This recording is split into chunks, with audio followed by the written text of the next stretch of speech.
She remembers little of the morning her mother was killed. It was such a nothing accident. But the drainage ditches are deep and narrow, and when the car overturned, her mother was trapped and drowned. She and her brother were barely allowed to grieve when they were sent to their grandparents' farm, a dairy farm in Chilliwack, to live away from her father who she loved, desperately missing her mother who she worshipped. Life could not get worse, she thought, until her uncle began coming to her room at night, telling her that he would hurt her if she did not do as he pleased. Shameful acts she barely understood, painful acts, her mind screaming, feeling so powerless, yet silent from terror as she bore his abuse, all alone, and only 8 years old. Her name is Vicky Waters. At school, she tried to fit in with her classmates. No one knew the dark secret she hid. To them, she was cheery and pleasant. She had many friends, but she never stayed to play after school, never invited them home. She had cows to milk and dinner to prepare. She would arrive home and change into traditional Indian clothing. Her chores included milking cows, cleaning the barn, preparing food, and serving the adults. And all the while, her uncle continued to abuse her, in the barn, in the fields, in her bed. 4 years went by and she hadn't told a soul, not anyone. 4 years crawled by, and finally, in agony, she told her uncle's wife and her grandmother about the abuse. They told her to be quiet, not to say anything. If you say anything, you won't be able to visit your father.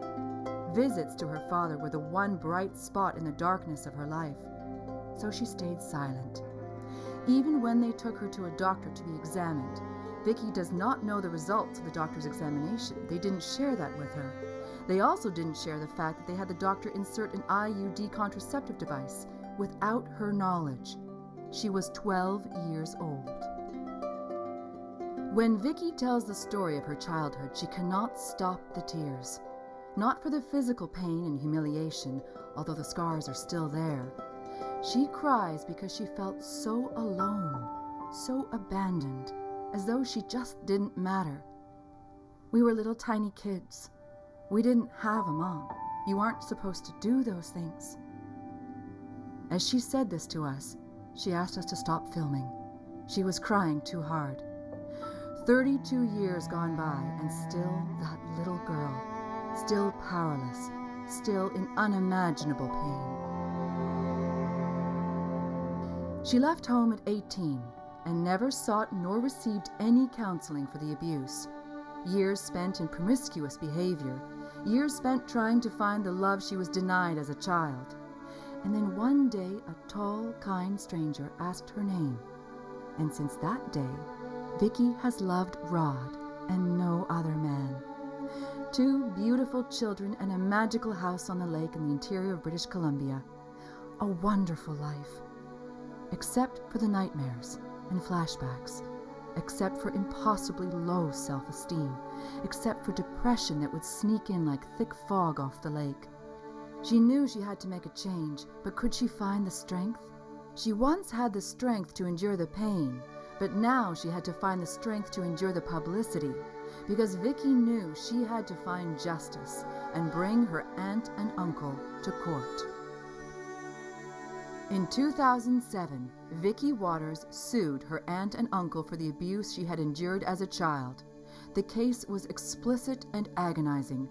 She was forced to relive every painful moment of her childhood and be cross-examined. Some conservative members of the Sikh community condemned her. She received death threats.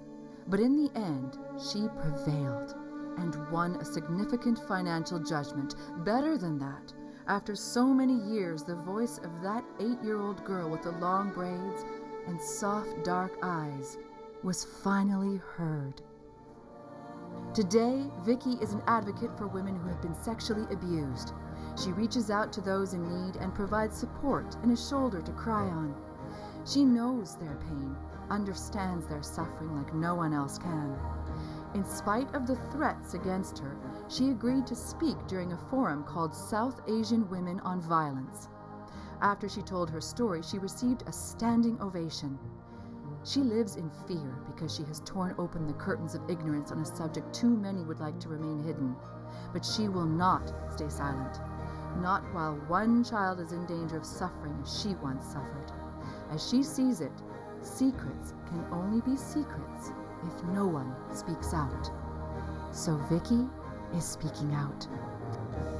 It is a rare and wonderful person who can stand up for others, even at risk to their own life. It is a powerful person who can survive the unimaginable and still reach to help others. It is someone like Vicky Waters who has the courage to come back.